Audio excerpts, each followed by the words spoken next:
So, let me tell you about this guy. His name's Casanova, and he's a famous historical figure. And do you want to know what he's famous for? Being the world's most famous seducer in history. So, a fuckboy. The man's a playboy, and here's one of his stories, okay? Are you ready? Do you want to hear one of his stories? No. Fucking kill yourself. To everyone else, here's one of his stories. So he'd just finished seeing a theater play or whatever, and he was walking around the streets of Venice. But he was wearing a mask because that's apparently what they did in the theaters. I don't know, it's some weird eyes wide shut shit, but he's walking around with this mask on, and he sees this woman who's got like a cloak over her head and a veil over her face. And she was walking around kind of like unsure of herself. And this is Casanova, so he's just like, I want to know what it is. Let's go. So he goes up to her and he's like, Madame, can I help you? And they talk for a little bit, but he's like, stop. This is not the place for conversation. But if you'll kindly come with me to a cafe, you can tell me what's bothering you. And she's like, okay. So they go to this private room and he takes off his mask, expecting her to do the same, but she takes off her cloak, but not her veil. So most of her face is covered. All he can see is her eyes and parts of her nose and bits of her cheek. I don't know. But he can see that she's clearly a very beautiful woman and she's highly educated. She definitely comes from an aristocratic family. But he also notices that she is intensely distressed by something. So in one conversation, he gets this girl to like open up completely about her life, her secrets, and tell him what's wrong. So what happened was, she says to him, turns out that this girl had run away from her father's house and she'd gone to Venice trusting in God that she would find this aristocrat guy from Venice who had seduced her and then lied to her and then run away to Venice. And then Casanova writes, thus sealing her everlasting misery. I love the way they talk. It's so pretentious but eloquent at the same time. I love it. So she says, all I ask of you is that you take me to his house and keep my secret. Just bear with the voices. I don't know what I'm doing. And he's like, okay. And she pulls out this letter out of her bosom, and Casanova, it's the declaration of love from this guy, and Casanova recognizes the handwriting. It belonged to a dude called Zenetto Stefani. Okay, what a name, Zenetto Stefani. And he says, I know this guy, and I know where he lives. And then she's like, for God's sake, take me to his house. And he's like, that's a bad idea, because he's already wronged you, and if you were to go to his house and find him, he won't accept you. And if he's not at his house, it'll be his mother that answers the door. And if you explain the situation, she'll turn you away. And then she's like, So she's like, good God, where shall I go tonight? And then Casanova's like, to a respectable house, of course. And then she's like, I will go to yours then, if you're married. And he's like, I'm a bachelor. And then she's like, oh, where am I gonna go? And Casanova's like, don't worry, I know this secret little place and it's owned by this widow and she'll take care of you. And she's like, okay. So then they get on this gondola. So on this boat ride to this safe house, she starts telling him more details. So it turns out Stefani came to her windowsill every night for a month, and they would talk for hours, and he would constantly like confess his love for her and make her try and trust him.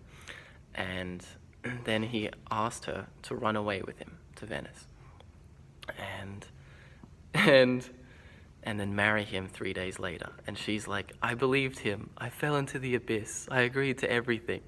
And and when he said, I want to marry you, she let him climb up the windowsill into her room. And they totally fucked. That's why she's ashamed of it, because that's kind of illegal and she would be punished for that shit. And the morning after, she woke up and waited for him. And she made this little gift and ready to give it to him, and she's packed her bags and she's ready to go. but Stefani never came back. And then she received word that he'd run away to Venice an hour after he left her in the middle of the night. And she's just like, ow! So she'd come to find him. And Casanova, remember, this man is probably one of history's most horniest men. And he's trying to work his own angle as well. So he convinces her that this guy Stefani is nothing but a piece of shit who knew exactly what he was doing, who manipulated her, just wanted to fuck her, fill her head with dreams, and then leave. And then she hears this and she starts crying, and she's like, on this boat ride, she's like, how could I be so wrong? And then he sets her up in this nice secret house and gives her some food and says, tomorrow I'm going to go to Stefani's mum's place and find if he's in the city or not, okay? And she's like, okay. And she's like, why are you being so nice to me? And he's like, I'm just a good person. But yeah, so then Casanova goes to Stefani's mum's house, and there was a problem. Stefani had gone missing. Nobody in the city knew where he was. The only thing everyone knew was that he was in massive debt to these debt collectors, and they usually kill people. So either he'd run away to like hide from them, or they'd killed him. And this was sort of his mum's fault, because she had all the money. He was just her son, and she just refused to pay the people he was in debt to. So putting Stefani in a bad spot. But then Casanova goes back to the girl, and she's anonymous because she was still alive at the time he wrote his autobiography, and she'd be in trouble if he exposed who she was. Anyway, goes back to her house, tells her that he's missing, and she's like, I'll just wait in case he shows up. And he's like, good idea. And then they talk about life and love, and she's into the harpsichord, and her shoes were kind of worn out. So the next day, Casanova rocks up. He'd bought her a harpsichord, it's like a piano, and he'd bought her new slippers. And she's like, thank you so much. And then she pulled out of her pockets a dagger and gave it to him. And he's like, why did you just give me a dagger? And she's like, because I was going to use it to kill myself if I couldn't find Stefani. But now you've been so nice to me, I don't want to kill myself anymore. And he's just like, okay. And she takes off her veil finally, and he sees her whole face, and he sees like her shoulders and all her skin, and he's just like, nice! He's immediately like super attracted to her, which is really strange because later he's like, I would be ashamed if I ever tried to seduce this woman. And now he's just like, I want it! But he's like, I want it. He pulls her, he's like overwhelmed with passion, and he pulls her hand towards his lips, and he's like, mwah! And he kisses her, but she pulls away from him, and he's like, I fucked up, I'm so sorry. And she's like, no, don't be sorry. And then she says, in the situation in which I am placed, I must think of defending myself against my own self, much more than against you. So they'd obviously fallen in love with each other at this point. He'd obviously, like, his charm and his generosity, they really want to smash each other. But they're not gonna do it. So at this point in time, all of Venice is looking for this guy, Stefani. And the girl's father and her brother had come to Venice. And because he's such a powerful, like, rich aristocrat, he'd organized a task force from the government to search for his daughter, right? Guess who was on that task force? None other than our boy, Casanova. Like, bro, oh my God, he's so sneaky. Like, fuck. So he literally invited the father over to dinner at his own fucking house with 3 of his friends, and he had this like fake father called Mr. Barbaro, and they just pretended they were like father and son for a bit because they're weird, I don't know. He invited, the father and the brother came over, and they're like, they slap this fucking list of suspects on the table, and it was 4 people, 4 possible suspects that were possibly last seen with his daughter, right? And he's like, There are 4 persons who have seen the man in the mask and pretend to know him. Only they don't agree. Here's a list of 4 possible names, and I will accuse all of these people before the Council of 10, should Stefani deny having possession of my daughter. And it's like, guess who was the last person on that list? Casanova. He was on the list of suspects, and when they read his name out, do you know what he did? He was just like, and they all just burst into laughter, except for the father and the brother. And Casanova's own father, Mr. Barbaro, was like, if your daughter is in my son's possession, there is no doubt that she'll be safe. And then the dad just starts crying, and Casanova walks up to him and just gives him a hug, like the most player hug of all time. He's like, I know where she is, but I'm not telling. And I'm like, this is ridiculous. But the reason he wasn't telling the father and brother where she was is she'd slept with this guy, and a lot of parents would be super pissed off and severely punish their kids for doing that kind of thing. So he was trying to see if they were like merciful and forgiving, right? So that's kind of fair. He's not just being a cunt. And then while Casanova's hugging the father, he's like, I have not seen Stefani for 6 months, but I promise you, sir, I will kill him in a duel as soon as he returns. And then the brother stands up and he's like, you will do no such thing, not unless he kills me first. And then the father's like, gentlemen, I can assure you, neither of you will do any such thing because Stefani is dead. And everyone's like, whoa, what? And he's like, metaphorically, because he has no honor. And they're like, oh, that's disappointing. So it was just... So after this meeting, Casanova knew he was a suspect and they wouldn't stop watching him. But he really wanted to smash. So he took 3 separate gondolas to like get rid of any spies watching him, to go back to the secret house, and he meets with the girl again. And she's like, baby, what happened? And he tells her everything. He tells her that his father seems like a decent guy and that he would kind of forgive her, and that her brother's like, I swear I'll kill this fucking guy, Stefani, whatever the fuck, man, I'll do it. And she starts crying tears of joy, and she starts kissing him, and they totally fuck. For a long time, and then he leaves. Not like Stefani though, he wasn't a dick. And then the next day, he's talking with his friends, and they're all like high up in the government, and so they get wind of all these words. And word had it that Stefani had become a Capulan friar. I don't know if I'm pronouncing that right, but he'd run away to like somewhere else in Italy and become a type of priest to get away from his debt collectors. So Casanova's dad Mr. Barbaro went to the guy's Stefani's mom's house, and she like wasn't even upset. She was just like, shit happens. No, she literally said, he had a choice between killing himself or becoming a priest. I'm glad he chose the wiser choice.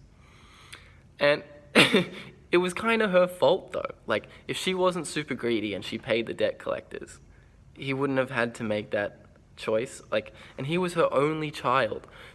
And now he's condemned to a life of celibacy. So she ended her own fucking bloodline just to fucking keep her money. Like, what the fuck? It's not all her fault. It's his fault too, but it's still a bit sus.